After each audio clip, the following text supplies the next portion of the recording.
So in this video, I'm going to be sharing 5 things I wish my dad told me that I had to learn the hard way, in the hopes that you don't have to learn like I did. And before I go any further, I want to just say this. I have a great relationship with my dad, and I think he's probably one of the best men on earth as we speak. But if I had known these things, I probably wouldn't have been manipulated. I wouldn't have performed or spent useless amounts of money on women. And I wouldn't have tried to chase peace by becoming someone else's provider whilst losing myself in the process. Alright? And I say this with a light heart because part of me is glad that I went through those things, because if I hadn't, you see, some of us regret and use pain to just resent people, and I'm here to tell you that honestly, pain is the best thing that's happened to me.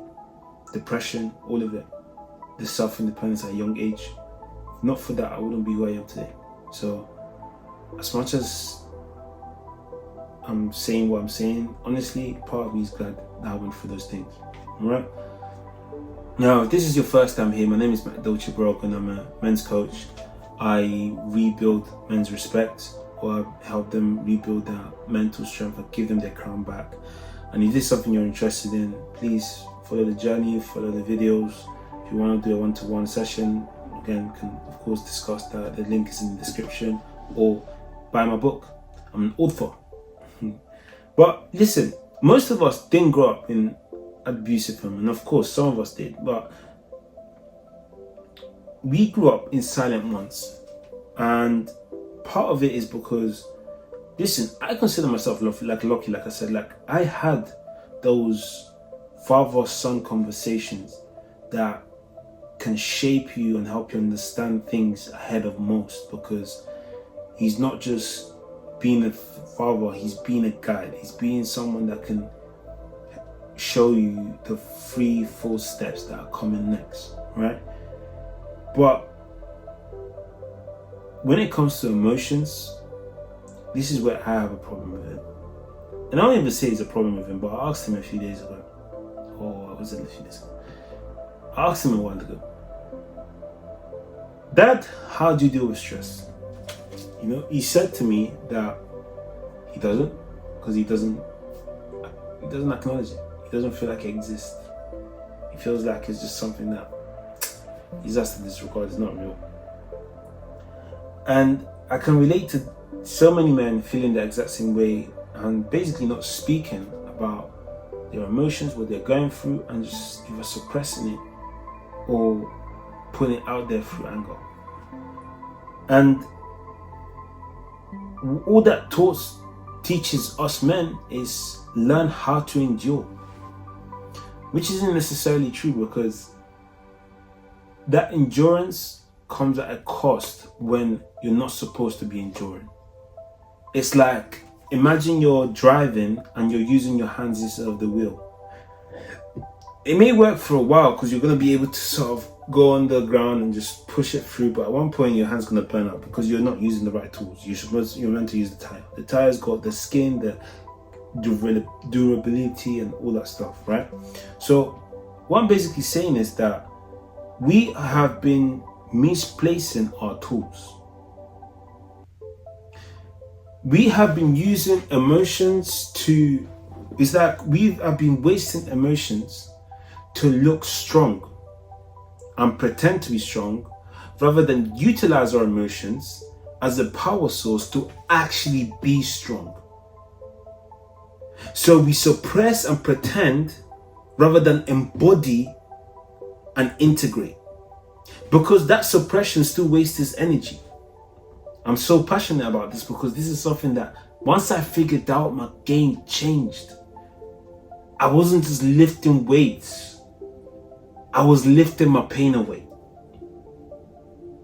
I wasn't just punching the bag, I was punching right through the people that I knew deserved the beating, but I decided to give it to that punching bag instead. I need you to understand that your emotions are energy, and when you know how to use them appropriately, it turns into like a personal steroid, natural, without the side effects, just an enhancer. You need to understand that not being able to understand yourself and understand these 5 things I'm going to mention are the reason why some of you are buying presents for women who are resenting who you're becoming. You're performing in relationships that you've outgrown a very long time ago. And you're at that tipping point where you're about to break, but you're not sure what the next steps look like. You see, number 1 is, I feel being a good man, being someone that respected the value and valued society to the best of his ability and was just nice to people the same way he wanted them to be nice to him, would be enough. Right? It sounds fair. Like the life is fair. No? You do right, you get right. What happened to the people that are not being fair? They'll get punished one day because life is fair. And no, it's not. I got left and right. I got talked over. I got manipulated. I got betrayed over and over again. I got my heart broken 5 times. And in one of those occasions, I saw the person I was with walk away with someone else right in front of me. No apology, no fairness, just pure cold disrespect. I'm here to tell you that if your idea of being good is, I'm just going to be a nice guy that's going to do right by people and hopefully they can do the same by me and it doesn't change if they don't, please be respected instead. And you don't become respected because you ask for it. You become respected because it's undeniable for them to do so, based on your fact that you've maximized on yourself. You've worked on yourself, you worked on your physique, you worked on your tonality, you worked on the way you speak, you work on the way you come across. You're undeniably respectable. Be respectable. Good is not enough. Number 2, if she doesn't admire you, she's going to emasculate you. I need you to understand that women don't want to lead, and if they're forced to do so, you're going to pay for it. The moment she senses that you're the one that needs a validation, I want you to imagine this. Thinking like a prey makes you prone to be preyed on, right? And women are like lionesses. You turn into someone that needs a validation. Come closer. You might as well just go into the lamb shop and get grilled. There's no difference. They're going to eat you alive. A lion recognizes a lioness. You want to be a lion, not a lamb. So, no, it's not about the polarity, it's not about validation. It's simply about the fact that you should not let them smell your sense of needing their approval whatsoever. It's a bad move. Number 3, provision without presence is poverty. You may do all these nice things. You may provide, put food on the table, but if you can't pour into yourself, if you can't give into yourself, you're just as poor as the person who didn't provide shishi. So, understand how to refuel yourself and pour from within out there rather than from out there within. Okay? Number 4, stop trying to be understood. Be unshakable instead. This is quite self-explanatory, but I find myself in my line of work speaking to a lot of men who struggle to make their stance clear, say what they need to say, and not worry too much about the consequences of it. And honestly, there's some positivity to that, like some serious positivity to that. But like I said earlier, it's good for you to look at the full picture, right? So in this case and scenario, I need you to understand that you trying to be understood is something that not even Jesus was able to accomplish.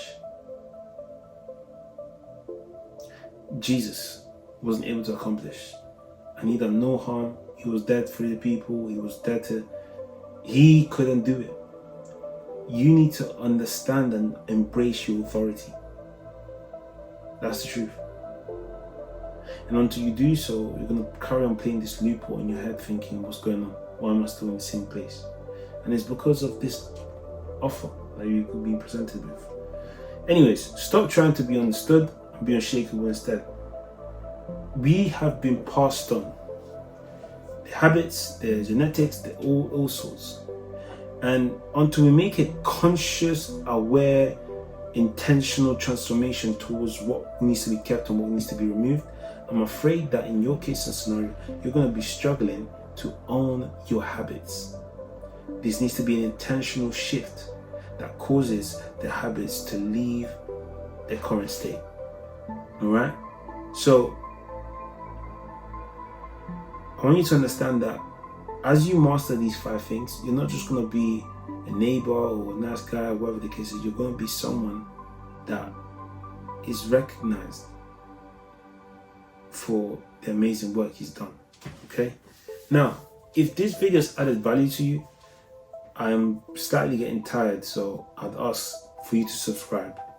And yeah, if you're interested in working with me on a one-to-one basis, book the call. The link is in the description.